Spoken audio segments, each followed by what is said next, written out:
Bean. I think that Breath of the Wild is a pretty alright game. I mean, it's got some nice graphics, a couple of cool rocks, and lasers. But honestly, I think there's one big issue. This guy.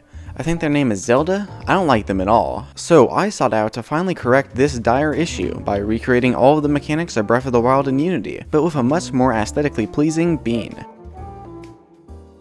Having a plan is generally a good idea, so I decided to have one. I'm not gonna make the whole game, mostly because I don't know how to do that, and also I don't have a few years to spare. Instead, I'll focus on recreating a few cool parts of the game. The runes, gliding, and the kind of general look of the game. The rooms are extremely unique and interesting mechanics that I'm sure will be fun to code. And since I'm making them, that means I can turn off all the safety measures that Nintendo put in place in the actual game, and make them absolutely insane if I want to. So, step 1.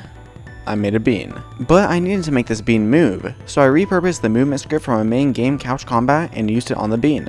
But Breath of the Wild is third person, while the movement script is for first person, so I used the Cinemachine package and some duct tape to repurpose the script into a third person movement script. It gets a bit weird when you go about the character, but it's not a huge deal. Third person movement systems are not fun to work with, but I managed to get a somewhat manageable and working one since I used Cinemachine. Then I made gliding. Now I figured that gliding would be a somewhat complicated mechanic to program, but I was wrong. In order to make gliding work, I simply made it so that whenever you are in the air, if you hold space, a force going up is applied to the player, which counteracts some of the gravity and makes you fall slowly. I was just about ready to start making runes, which is where things got interesting, but I had to put a few things in place to make the runes work. First off, I made it so you can cycle through the runes with Q and E, and then added a simple UI to show which rune you currently have selected. After that, I made a raycasting system that works with a third-person camera to raycast out and return whatever object is hit. I finished up by making an object property script that I stuck on interactable objects. This script just has attributes like is magnetic and is water, which I will use with the runes. The first rune up was Stasis. The Stasis rune freezes the object in place, and while it is stuck, any forces inactive upon it are stored, and whenever the rune ends, then all these forces go into effect, usually launching the object into space. So I got to planning out how I would program something like this. The first thing that I needed was the actual way for the player to hit objects. So I made a very basic sword script that is basically a box that collides with objects and adds a force to ones for rigid bodies. It's an incredibly simple effect, but it works just fine. In order to be able to store these forces, I made it so that each object with rigid bodies actually has a script called add forces. The player attacks add forces to the script, which then applies the forces to the rigid body. So all I had to do for Stasis was make the add forces script pause adding forces to the rigid body, and start building up forces. And then whenever Stasis ends, all the forces are applied to the rigid body in one instant. To finish it up, I added an object that points in the direction that a normalized vector of all the added up force and the add force is headed. And this acts like the arrow from the game. And after some visual improvements, here is the final rune in action.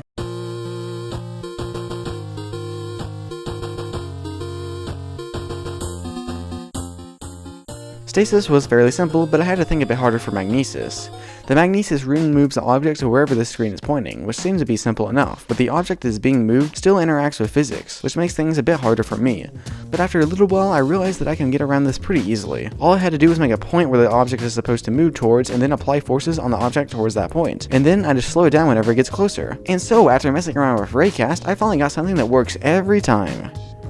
Well, the main issue with this rune wasn't the logic behind the rune, really just fine-tuning it to not make insane amounts of force on the object. In the end, I ended up just directly limiting the velocity of the object in the code, which for some reason Unity tells you not to do because it's unrealistic. But my game is about beans levitating objects telekinetically, so realism doesn't really matter. So I made some graphical enhancements, and here's the final rune in action.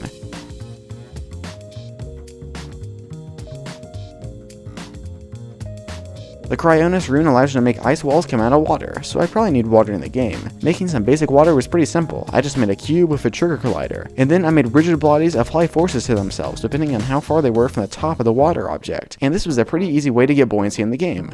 Later, I added a water shader to the water as well. Now that I have water, I have to freeze it. Now in real life, in order to freeze water, you have to cool it to below 32 degrees freedom units, which I decided to accurately simulate I made a box. Then I made the box blue, added a growing animation to it, and then I made it be created whenever you raycast the water. Finally, I made the box align itself to the normal of the water, which lets you make boxes vertically, horizontally, and technically along any degrees if the water is facing that way. And here's the final version with all the pretty upgrades applied.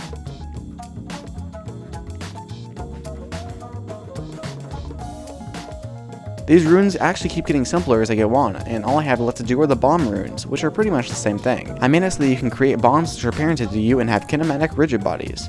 Then whenever you press a button, they are deparented and all the rigid bodies are activated, plus a bit of force is applied which throws them forwards.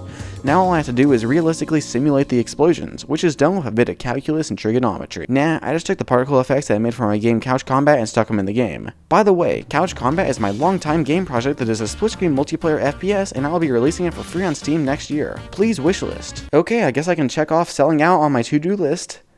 Oh wait, no, I still have one more thing to say. Join my Patreon. Okay, now we're good. I just finished everything up by making the explosions apply explosion force to all the rigid bodies in its radius using a script, and with a bit of a makeover, here is the final rune.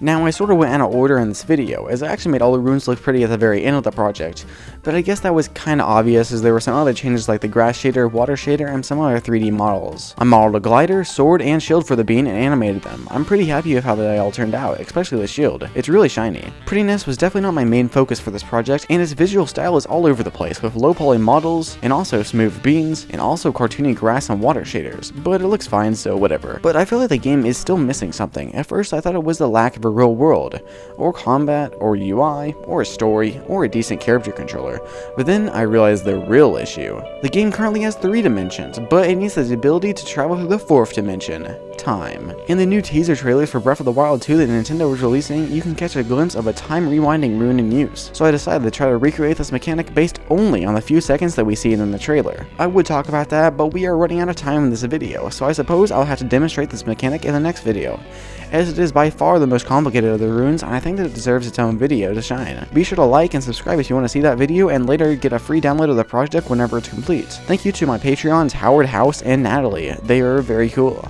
See you next time. Bye.